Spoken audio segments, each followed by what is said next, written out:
आता आलाय पावसाळा तोंडावरती. तर आता मे महिना चालू आहे, तर मे महिन्याचे राहिले काहीशे थोडेसे दिवस. तर आता या महिन्यामध्ये पावसाळ्यात येणाऱ्या रोगांचा विचार करून लसीकरण करण्याचं खूप गरजेचं असतं. आता मुळात पावसाळा म्हटलं की शेळीपालकासाठी एक धसकीची बाब असते बघा, कारण पावसाळ्यात खूप काही अडचणी येत असतात. आणि जो नवीन सुरुवात करणारा असतो त्याच्यासाठी तर खूप टेन्शनमध्ये असतं, कारण अनुभव शेळ्यांचे आजार हे माहीत नसतात. कारण ज्यानं नवीन शेळीपालन सुरू केलं आहे ना, त्याला पावसाळा खूप म्हणजे थोडा जडत जात असतो, कारण त्या अनुभव अजून शेळ्यांचे आजार, शेळी ओळखता कशी येते ह्या गोष्टी माहीत नसतात. त्यामुळं थोडासा पहिला पावसाळा हा शेळीपालकांसाठी जड जात असतो. कारण पावसाळ्यात पिल्लांची मरतूक असो, चारा व्यवस्थापन असो, गोठा व्यवस्थापन असो, अशा बऱ्याचशा गोष्टी असतात. ह्या बारीक सारीक गोष्टींची काळजी घ्यावी लागते. जर ह्या चॅनलवर आपल्या या अशा गोष्टी नवीन नवीन व्हिडिओ येत असतात, तर आपलं चॅनल सबस्क्राईब केलं नसेल तर चॅनल सबस्क्राईब करून ठेवा, जेणेकरून तुम्हाला वेळोवेळी व्हिडिओ येत राहतील आणि तुम्हाला योग्य ती माहिती भेटेल. तर जे नवीन असतात त्यांनी आपलं चॅनल सबस्क्राईब करा आणि लाईक पण करा, आणि व्हिडिओ इतरांना पण शेअर करा, जेणेकरून त्यांना पण माहिती होईल. तर 2-3 लसी पावसाळ्यापूर्वी ज्या लसीकरण करून घेणं खूप गरजेचं असतं शेळ्यांना. कारण हे बघा, कारण तुम्ही बाजूच्या स्क्रीनवर बघत असाल, मी माझ्या शेळ्यांना लसीकरण चालू आहे आपलं शेळ्यांना. कारण लसीकरण खूप महत्त्वाचं असतं शेळीपालनात. येणारे आजार जर थोडे जरी थांबले किंवा 50% 60% जरी आपल्याला लसीपासून फायदा होत असला, तर लसीकरण खूप गरजेचं असतं.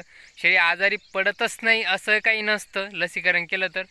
कारण आपल्याला पण कोरोनात आपण जशा लसी घेतल्या, त्या लसी कोरोना होऊ नये म्हणून घेतल्या, तर तसंच ह्या लसी असतात.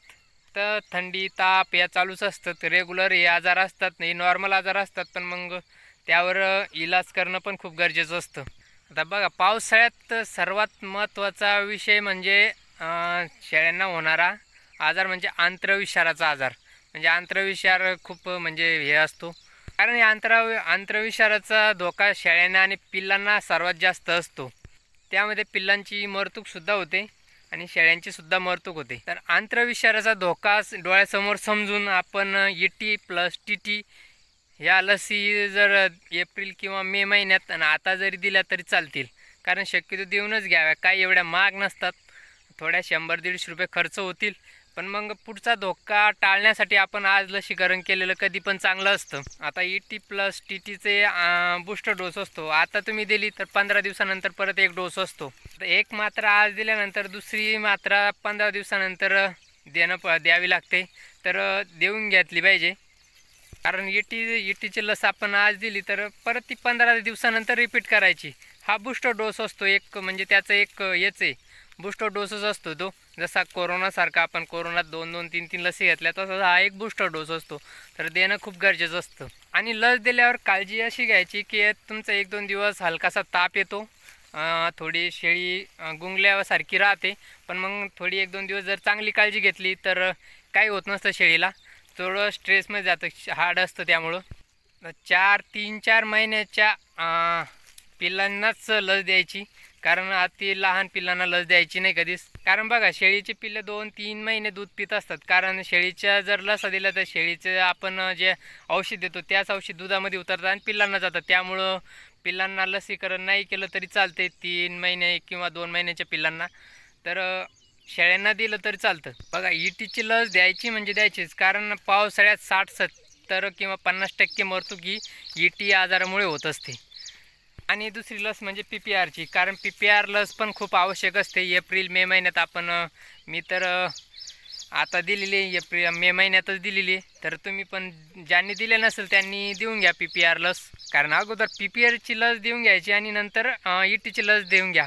कारण लसीकरण शेळीपालनात खूप महत्त्वाचं असतं, कारण आपण जेव्हा मरतूक होते तेव्हा आपल्याला मग कळतं की आपण लसीकरण केलं तर केलं असतं तर बरं झालं असतं. त्यामुळं लसीकरण करणं खूप आवश्यक असतं. कारण शेळीपालनात महत्त्वाच्या लसी कोणत्या? PPR, ET+TT, अजून गट सर्प, अजून बऱ्याचशा लसी त्या आणि मेन लसी या 2-3च असतात, जास्त काही आपल्याला काही शेळ्या गावरान शेळ्यांना जास्त रोगराई राहत नाही, त्यामुळे या 2-3 लसी जरी आपण दिल्या तरी काय हरकत नसते. आता बघा PPR नंतर TTची लस देणं खूप आवश्यक असते, धनुर्वात. कारण एखाद्या वेळेस शेळीला काही लागलं, मार लागला किंवा हे लागलं तर धनुर्वात या आजार होत नसतो आपण जर TTची लस घेऊन घेतली. कारण आपण पण आपल्याला TTची लस घेत असतो किंवा काही लागलं किंवा जखम झाली तर TTची लस घेत असतो. तशीच ही TTची लस शेळ्यांना पण देऊन घ्यायची असते, जेणेकरून शेळ्यांना काही होणार नाही.